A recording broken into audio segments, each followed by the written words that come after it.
Λοιπόν, είμαι εδώ, δένω τις βαλίτσες για να πάω προς το καράβι, αφού έχω κάνει τη μαλακία και δεν έχω πάρει εισιτήριο. Λοιπόν, μέχρι στιγμής ο καιρός είναι καλός, αλλά μετά ενδέχεται να βρέξει.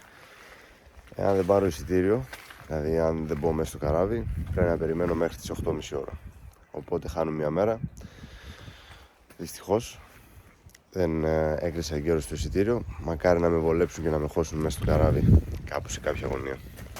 Προηγουμένως που είπα ότι δεν τρέχει, 5 λεπτά αργότερα.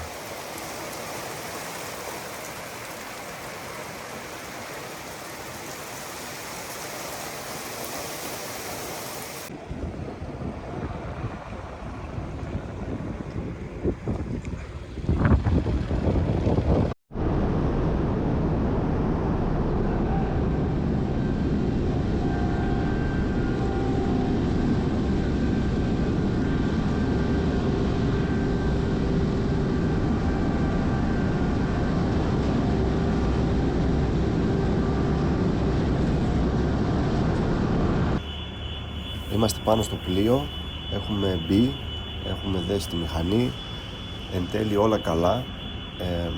Για όσους δεν το ήξεραν, όπως δεν το ήξερα και εγώ, μπορείς να μπεις στο site, να κλείσεις online τα εισιτήριά σου. Απλά κάποια κλείνουν το 50% με εισιτήρια online και τα υπόλοιπα εισιτήρια τα βρίσκεις μπροστά στην είσοδο, όπου είναι κάποιος που μπορείς να πληρώσεις με κάρτα, εννοείται, και να μπεις κανονικά με το εισιτήριό σου. Στο βασικό μας θέμα, δυστυχώς αυτή είναι η θέα που υπάρχει από την περιοχή εδώ πέρα στα Λοφότεν. Λόγω του καιρού δεν μπόρεσα να τραβήξω ό,τι βίντεο ήθελα και με τον drone, αλλά και οδικός. Μετά από κάποιες ώρες μέσα στο καράβι που επιστρέψαμε από το Λοφότεν, έχουμε φτάσει στο Μπόντο. Βλέπετε, έχουμε βγει από το καράβι τώρα για να συνεχίσουμε την πορεία μας, να πάμε παρακάτω στα επόμενα stop, να εξερευνήσουμε γενικά την Νορβηγία, να δούμε όσο πιο πολλά μέρη μπορούμε και εννοείται να φτάσουμε στο σημείο που θέλουμε, που είναι το Όσλο. Οπότε συνεχίζουμε τώρα το ταξίδι μας, λίγο καλύτερος ο καιρός από εδώ και πέρα, βέβαια με τις εκπλήξεις του καιρός στην Νορβηγία, γιατί δεν ξέρεις τι θα τύχεις. Τη μία μέρα είναι έτσι, τη μία μέρα είναι αλλιώς. Μία βγάζει ήλιο, μία σταματάει, μία βρέχει, μία ξαναβγάζει ήλιο, συννεφιά. Έτσι είναι η κατάσταση εδώ, αλλά όλα είναι μια έκπληξη. Οπότε ευχαριστιέσαι την όλη κατάσταση. Εννοείται πρέπει να είσαι προετοιμασμένος με τον κατάλληλο εξοπλισμό για να είναι το ταξίδι όσο πιο βολικό και άνετο γίνεται σε όλη τη διαδρομή και σε κάθε περιοχή και χώρα τα ανάλογα που χρειάζεται κάποιος, ας πούμε, αν είναι θερμό το κλίμα ή αν είναι ψυχρό. Κοιτάς με λίγα λόγια να δεις τι βολεύει στο ταξίδι που θέλεις να κάνεις και τον προορισμό που έχεις επιλέξει να οδηγήσεις. Εμείς τώρα εδώ πέρα έχουμε βγει από τον Πόντο και συνεχίζουμε προς το Άσεν.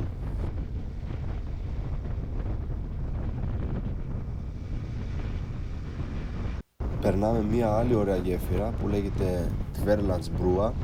Είναι μια ακόμη γέφυρα στην Νορβηγία που προσφέρει έτσι ένα ωραίο θέαμα έτσι από ψηλά και εννοείται ότι είναι αρκετά όμορφο να οδηγάς πάνω στις γέφυρες εδώ πέρα, γιατί προσφέρουν αυτή τη μοναδική εικόνα, όπως βλέπετε εδώ πέρα.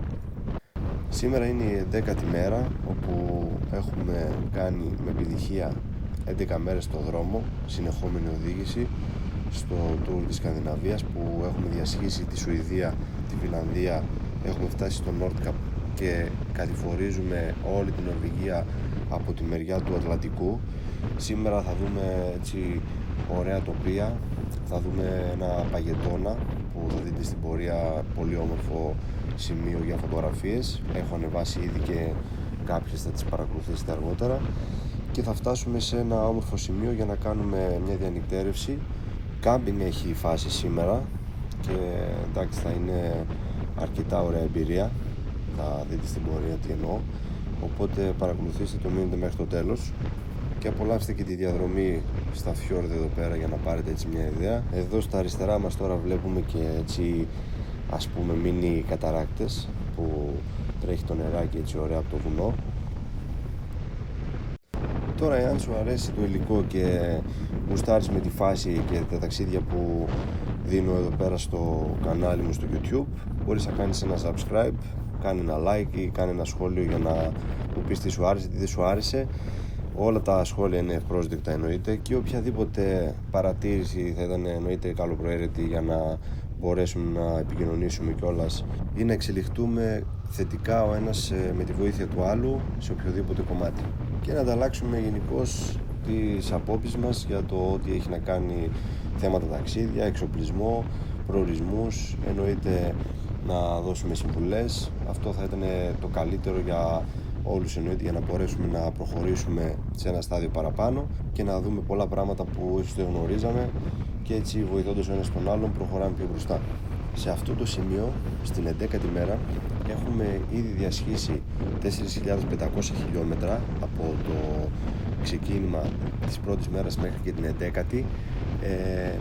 Φαίνονται πολλά ίσως σε 11 μέρες, αλλά είναι αρκετά ξεκούραστα. Βέβαια ήταν αρκετά χιλιόμετρα τις περισσότερες μέρες για να φτάσουμε ως το Nordkapp και να συνεχίσουμε την πορεία μας πιο χαλαρά στο κομμάτι της Νορβηγίας, για να μπορέσουμε να απολαύσουμε την Νορβηγία ίσως λίγο καλύτερα και με την ησυχία μας, να δούμε ίσως και περισσότερα πράγματα. Αυτές όλες τις πληροφορίες τις έχω κρατήσει, έχω τους προορισμούς, έχω τα stops, έχω τα χιλιόμετρα αναμέρα, τις ώρες οδήγησης που έχω διασχίσει από την πρώτη μέρα έως και την τελευταία.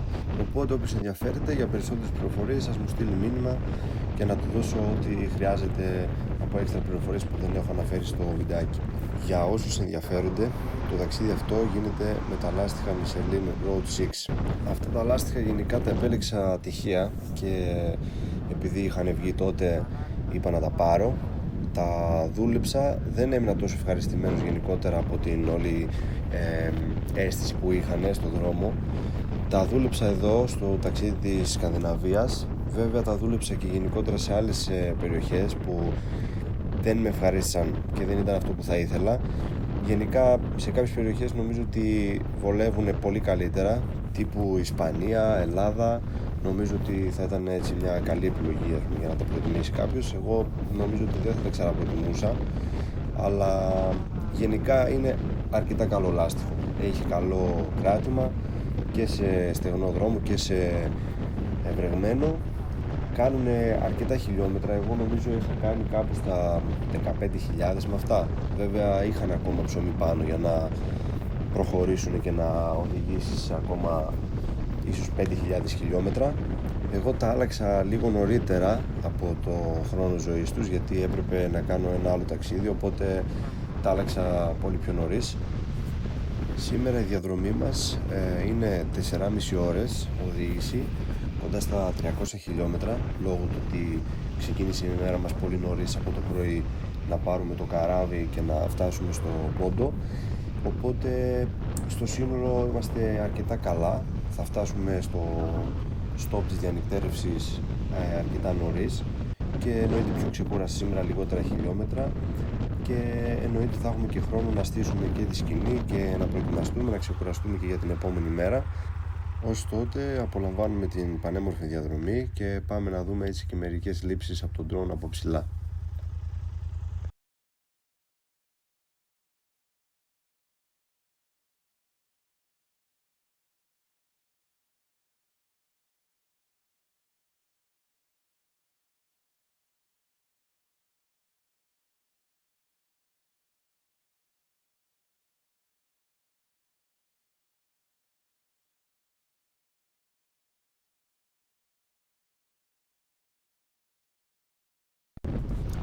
Έχουμε φτάσει τώρα στο Κάσμο, κάπως έτσι λέγεται, δεν ξέρω τώρα πώς ακριβώς, αλλά θα το γράψω εδώ πέρα για να το διαβάσετε και να το ψάξετε αν θέλετε να δείτε πού ακριβώς είναι. Οπότε προχωράμε, έχουμε φτάσει στο περίπου κοντά στα μέσα της διαδρομής για τη σημερινή διαδρομή, και συνεχίζουμε για να πάμε να φτάσουμε στο σημείο που θέλουμε, για να μπορέσουμε να κάνουμε και κάτι να φάμε.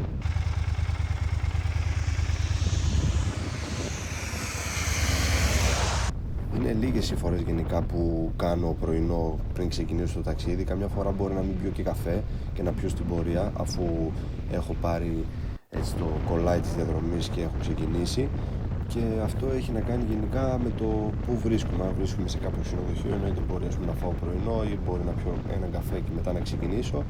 Τώρα παίζει ρόλο σίγουρα και ο καιρός. Αν είναι τύπου κάμπινγκ και δεν ευνοεί και ο καιρός τόσο πολύ, σίγουρα δεν θα πιω καφέ εκεί πέρα, στην περιοχή δηλαδή που έχω ξυπνήσει, για να κοιτάξω πρώτα να μαζέψω όλα αυτά που είναι από τον εξοπλισμό μου και να φύγω από την περιοχή για να συνεχίσω. Οπότε κάπως έτσι γίνεται η όλη διαδικασία με το πρωινό και το καφέ. Προτεραιότητα λοιπόν έχει ο εξοπλισμός, ώστε να είμαστε έτοιμοι για να μπορέσουμε να φύγουμε κατευθείαν. Αν μας παίρνει ο χρόνος, εννοείται θα κάνουμε και το πρωινό και το καφέ, αλλά βασικό κομμάτι είναι να μπορέσουμε να ξεκινήσουμε κατευθείαν για τον προορισμό και στην πορεία να πιούμε και τον καφέ μας με την ησυχία μας, αφού έχουμε κάνει κάποια χιλιόμετρα, ή αν χρειάζεται να βάλουμε κάποια βενζίνη σε κάποιο βενζινάδικο, να πιούμε και τον καφέ και να συνεχίσουμε τη διαδρομή μας κανονικά. Αυτό το σημείο εδώ δεν ξέρω γιατί σταμάτησα, δεν ξέρω καν τι είναι. Απλά μου φάνηκε ενδιαφέρον έτσι τη διαδρομή πάνω και είπα να σταματήσω να βγάλω κάποιες φωτογραφίες, κάποια βιντεάκια. Αυτό ήταν κάτι τελείως έτσι ξεκάρφωτο, οπότε μου άρεσε και είπα να σταματήσω.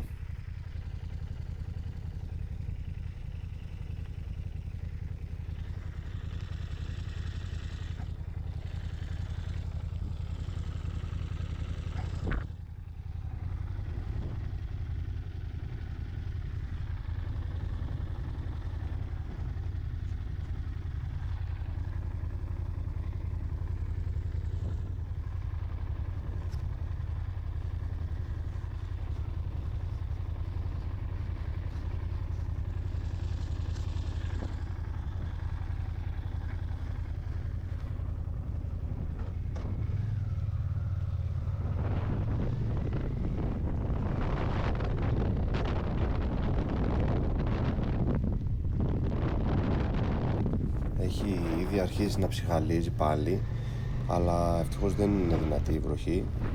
Εμείς φοράμε ούτως ή άλλως τα διάβροχα και είμαστε εξοπλισμένοι με τα γάντια και τις γκέτες στα παπούτσια, και τώρα όσο και να βρέξει δεν μας ενοχλεί, γιατί εννοείται είμαστε αδιάβροχοι και συνεχίζουμε κανονικά το ταξίδι άνετοι.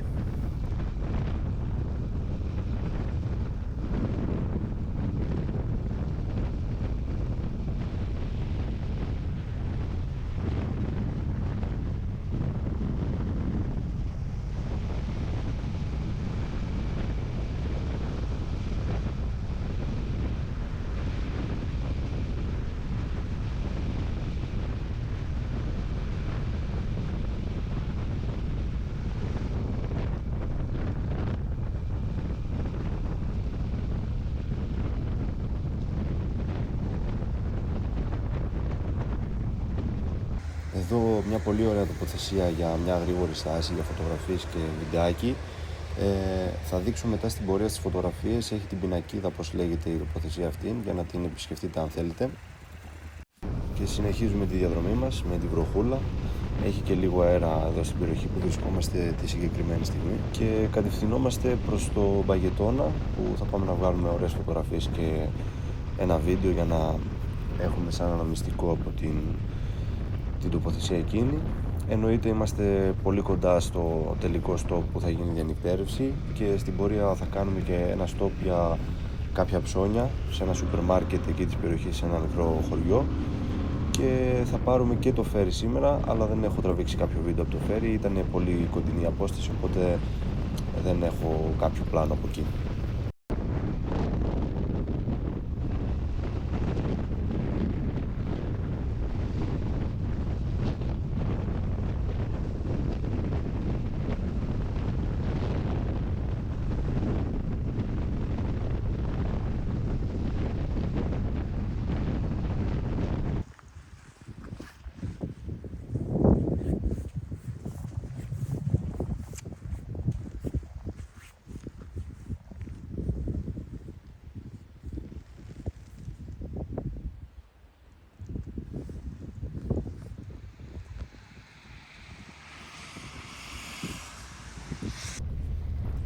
Σύντομη στάση εκεί στο Μπαγετώνα, όπως τον είδαμε από μακριά, αλλά ήταν ωραίο θέαμα, και όπως είδατε είχε και ένα κτίριο εκεί πέρα, είναι τουαλέτες που μπορεί κάποιος να σταματήσει αράξει κιόλας, γιατί είχε και παγκάκια, ήταν ωραία τοποθεσία. Εδώ τώρα έχουμε κάποιες εργασίες στο δρόμο, οπότε και με το καιρό όπως είναι λίγο πιο έτσι δύσκολα τα πράγματα, αλλά όπως και να έχει συνεχίζουμε. Εδώ έχει επιδεινωθεί ο καιρός λίγο παραπάνω, έχει χειροτερέψει η βροχή, αλλά συνεχίζουμε όπως και να έχει, γιατί φτάνουμε στο τελικό στόπ, οπότε θα αράξουμε και θα είμαστε έτοιμοι για να ξεκουραστούμε, για να γεμίσουμε και μπαταρίες για την επόμενη μέρα. Πάμε να δούμε τώρα το Airbnb, θα κάνουμε τη διανυκτέρευσή μας απόψε. Αυτό το βρήκα το σημείο από έναν στο σούπερ μάρκετ που μου το πρότεινε. Ήταν άλλη διαδρομή γενικά, αλλά κατέληξα εδώ. Κάπου εδώ θα κοιμηθούμε σήμερα. Έξω γίνεται χαμός, φοβερός αέρας, βροχή και δεν φαίνεται να πηγαίνει και καλύτερα.